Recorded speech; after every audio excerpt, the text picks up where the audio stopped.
My name is Riley with Off Leash K9 Training in Canton, Ohio. Here with me today is this absolutely gorgeous girl named Molly. She's a 6-month-old German Shepherd who just completed our 2-week board and train program. Molly phoned her center to us because she really didn't have any control over her. Molly's very strong and is only going to get stronger as she grows bigger.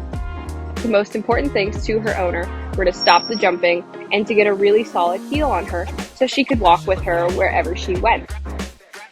Let's check out Molly on day 1 when I met her. Molly had a halfway decent understanding of commands before I met her. She would sit every once in a while when she really wanted to. She would come to you sometimes if you called her, but more often than not she'd either jump on you or run right past you.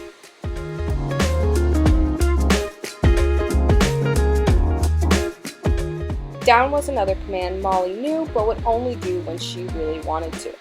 Now when it came to place, that was completely foreign to her. She had no idea what I was asking when I told her to place on this object. Heel was Molly's most difficult command. She's incredibly strong and would pull whichever way she wanted to go because she knew she could.